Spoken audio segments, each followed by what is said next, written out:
Ultra red countries से आ रहे हैं। वैसे तो ये पॉलिसी पूरी दुनिया के लिए है, ग्रीन जोन के लिए भी, रेड जोन और अल्ट्रा रेड के लिए भी। लेकिन हमारे जो देखने वाले सुनने वाले हैं जिनका ताल्लुक पाकिस्तान, नेपाल, बांग्लादेश और श्रीलंका से है, उनको हम खास तौर पे याद दिलाना चाहेंगे कि नई ट्रैवल पॉलिसी में क्या क्या चेंजेस हुई हैं और जो लोग अभी वहां से आ रहे हैं उनको क्या करना है। सबसे पहले तो ये है कि आपको एक फॉर्म आपको फिलअप करना है। जितने भी आने वाले लोग हैं, चाहे वो रेजिडेंट्स हो, नॉन रेजिडेंट्स हो, विजिटर्स हो, कोई भी हो, एक एक्नॉलेजमेंट फॉर्म आपको फिल करना है जो कि आपको एतराज.gov.qa से मिल जाएगा। उसके अलावा हेल्थ मिनिस्ट्री की वेबसाइट से मिल जाएगा। उसके अलावा आपका जो ट्रैवल एजेंट है उससे भी आप मांग सकते हैं। उसमें नॉर्मल चीज़ें होती हैं, जो आपके फ्लाइट नंबर कौन सा है, कितने बजे पहुंच रहे हैं, कहाँ से आ रहे हैं, कहीं आपने ट्रैवल किया नहीं किया है, वो ये सारी चीज़ें होंगी। ये फॉर्म आपको भरना ज़रूरी है, ठीक है जी। जो अल्ट्रा रेड कंट्रीज से आ रहे हैं उनके लिए बिल्कुल ज़रूरी है, ठीक है। और उसके अलावा और जो चीज़ें आपको करनी होंगी वो आप जानते हैं कि पीसीआर आपको करना होगा आने से पहले, और एतराज़ वेबसाइट पे आपको रजिस्ट्रेशन करना होगा आने से 3 दिन के अंदर अंदर आपको उसमें रजिस्ट्रेशन करना होगा। अच्छा जी, फिर उसके अलावा जो कुछ और जो चीज़ें हैं जो आपको याद रखनी हैं ताकि आप परेशान ना हो, आपका सफ़र बहुत आसानी से गुजरे, चाहे आप इंडिया से आ रहे हो, नेपाल से, बांग्लादेश से, श्रीलंका से, पाकिस्तान से, इंडोनेशिया, कीनिया, सूडान। तो अगर आप कतर में रहने वाले हैं, अगर आप यहाँ के रेजिडेंट्स हैं, आपके पास इकामा है, यहाँ का रेजिडेंस परमिट है, तो फिर आपको ये है कि फुली वैक्सीनेटेड अगर आप हैं तो टेंशन ही कोई नहीं है। अप्रूव्ड वैक्सीन है तो आपको सिर्फ 2 दिन का क्वारंटीन होगा अगर आप कतर के रेजिडेंट हैं, ठीक है जी। अब उसमें क्या है कि 12 साल से ऊपर के जितने लोग हैं उनके लिए वैक्सीन की शर्त है। 12 साल से ऊपर के, जो 11 साल तक के जो बच्चे हैं उनके साथ वही होगा जो उनके माँ बाप के साथ होगा, ठीक है। माँ बाप वैक्सीनेटेड हैं तो उनको भी वही माना जाएगा, माँ बाप नहीं है तो उनको भी नहीं माना जाएगा, सही है जी। अच्छा, रेजिडेंट्स जो कि वैक्सीनेटेड नहीं हैं कतर के रेजिडेंट बट उनको कोई वैक्सीन नहीं लगी है। अब आप सोच रहे होंगे कि यार ये तो पहले भी था।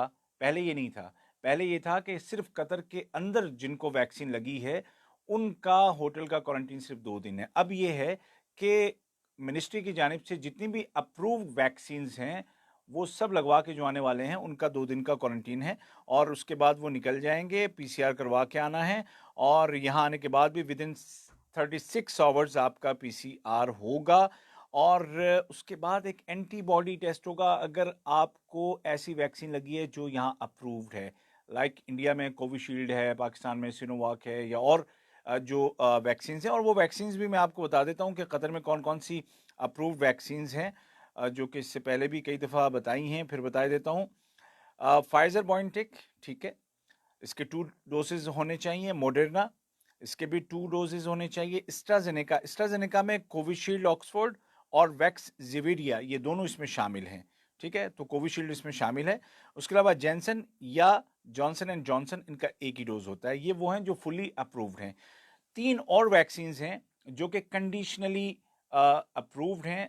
कंडीशनल अप्रूव्ड होने का मतलब ये है कि आपका एंटीबॉडी टेस्ट होगा। एंटीबॉडी टेस्ट यहाँ पर आपका सिर्फ 50 रियाल में होगा, आप जब होटल में होंगे उसी वक्त। कोई महंगा टेस्ट नहीं है ये। और ये हैं सिनोफार्म, इसके 2 डोजेज हों। सिनोवैक, इसके भी 2 डोजेज हों। और तीसरी है स्पुतनिक वी, इसके भी 2 डोजेज होने चाहिए। अगर ये दोनों डोज आपने लिए हैं तो आप फिट टू ट्रैवल हैं इन तमाम अल्ट्रा रेड कंट्रीज से।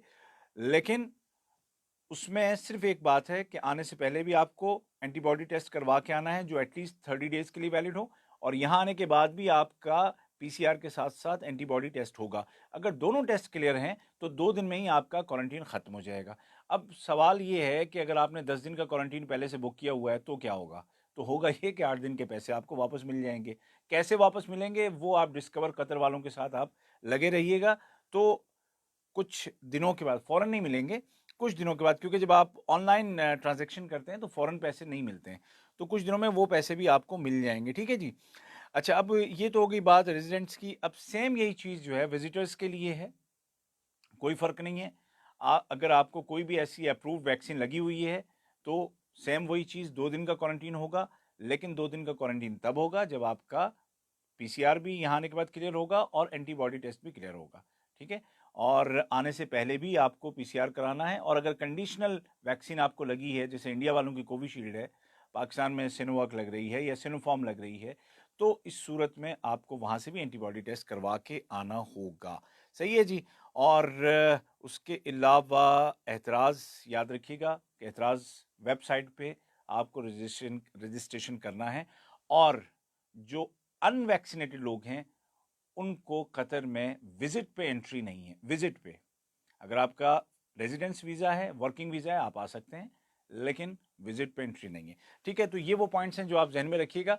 और इंशाल्लाह आप कतर आइए, हम आपके वेलकम के लिए बिल्कुल तैयार बैठे हैं। और FM 107 ज़रूर सुनिएगा। जैसे ही आप एयरपोर्ट पे उतरेंगे ना, तो पहले FM 107 लगाइएगा, हमारी आवाज़ें सुनिएगा। बड़े प्यारे प्यारे लोग हैं यहाँ पे। और एक चीज़ और, कि यहाँ पहुँचने के बाद एतराज़ एप्लीकेशन आपको अपने मोबाइल में चालू करना होगा। वो आपके इंटरनेशनल सिम है तो उस पर भी वो चलेगा, और लोकली सिम भी यहाँ एयरपोर्ट पे आसानी से मिल जाती है, उस पर भी वो चलेगा, लेकिन वो चलना ज़रूरी है, उसमें रजिस्ट्रेशन आने के बाद ज़रूरी होगा। ठीक है जी। तो आई होप के सारे पॉइंट्स क्लियर हो गए होंगे। और आज से 2 बजे दोपहर कतर के वक्त के मुताबिक 2 बजे दोपहर से ये पॉलिसी लागू हो रही है। अब हम ये कहेंगे कि हैप्पी जर्नी, सेफ ट्रेवल्स। आइए और हमसे मिलिए। अल्लाह हाफिज़।